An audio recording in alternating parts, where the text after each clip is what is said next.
Howdy, I'm Grey Pilgrim. Well, continuing with my gun cleaning, I rolled this thing out. This thing is an 1897 Winchester 12-gauge shotgun pump. It's an adaptation of the 1893, which was designed by John Moses Browning. And recently, Mark Novak, who is by far one of the greatest gunsmiths who ever lived, did a video on this particular weapon. His was a takedown. This one's not a takedown. And it was, I don't know, the guy who had it, well, he was complaining that it had a little flaw. Well, here's the flaw.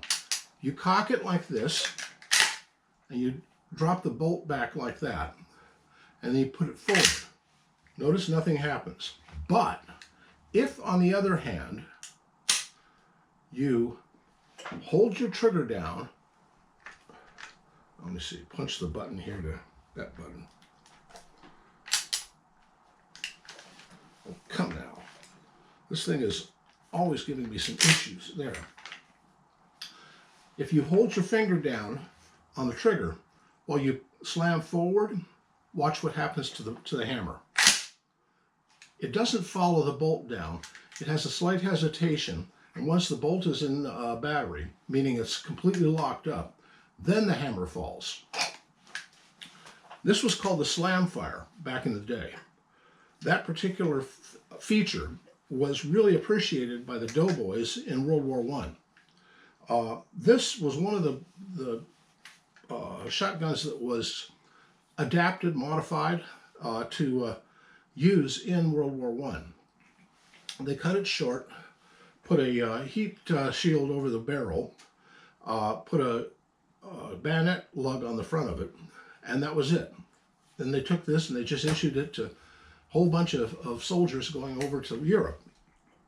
And, the Germans took great exception to that because, you guys are using these weapons that aren't a weapon of war. They're some kind of terrible other thing, and we're going to just shoot anybody who's found holding one of these. To which Pershing said, "You do, and we'll just shoot anybody we get. This is just our way of making sure that you guys abide by the rules of war. You're using poison gas. We're just using an old shotgun." And it's just, we got some good old boys who know how to use these things. It was called the trench broom because after you storm a trench, no matter how many troops are in there, you put a blast of buckshot down there and there's a whole lot less troops. This thing, it would hold, 6 rounds? One in the pipe and the rest in the magazine, tube magazine. And it's a beautiful old thing. Well, what got me about Mark's presentation on the one he was looking at, it was made in 1914. Well, I was curious after watching that, and so I looked, and I went to the Winchester Collectors Association, who keeps the records on such things, and I looked up 1897, and I plugged in my serial number. That sucker is from 1903. It's much older than the one Mark had. I got it from my grandfather, and I don't know where he got it, because my grandfather was born in, 1898. Yes, all of my grandparents were born in the 19th century. I'm that old. And, my parents were in World War II. Grandparents on all sides were actually people from the gay 90s, the jazz era. And they weren't urbanites, and they didn't go down to speakeasies.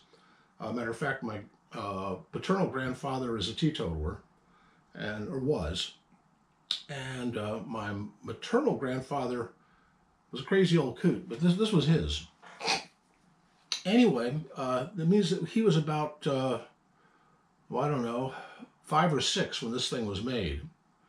But he must have picked it up used at some point. I'm probably, given his economics, it was probably used. But it's a beautiful old thing. I like it. I think it's a great rifle, or a great shotgun, I mean. I've got several shotguns, but this is being a family heirloom, it's sort of a near and dear to my heart.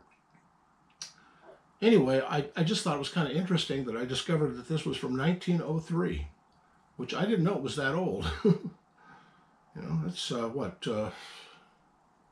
50 years before I was born. And that puts it way back there a ways, you know.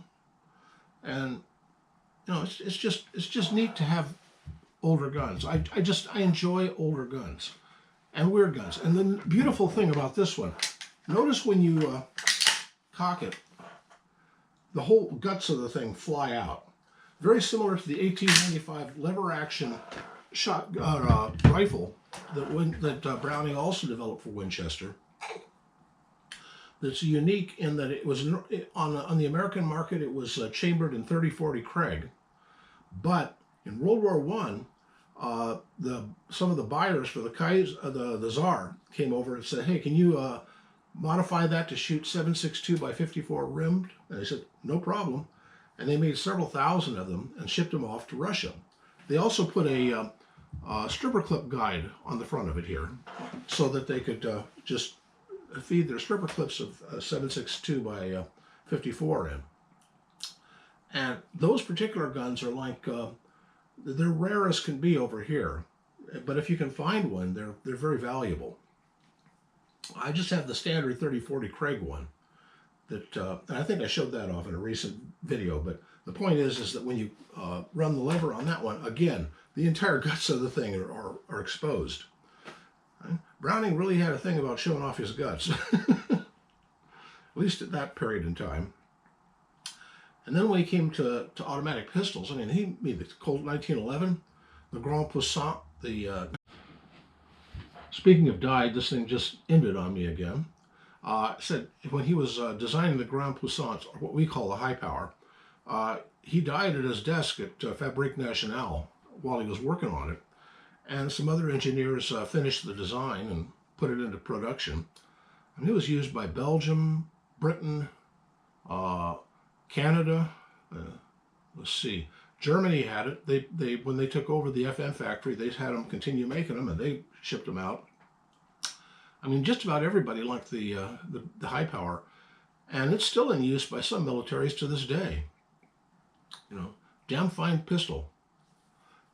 Anyway, just found this interesting. The Winchester 1897 shotgun, used in World War I as the trench broom, and with a plug in it, you can use it for hunting and skeet and other sports. It's a great old rifle, or old shotgun, and it's just kind of neat to have, in my opinion. Happy trails.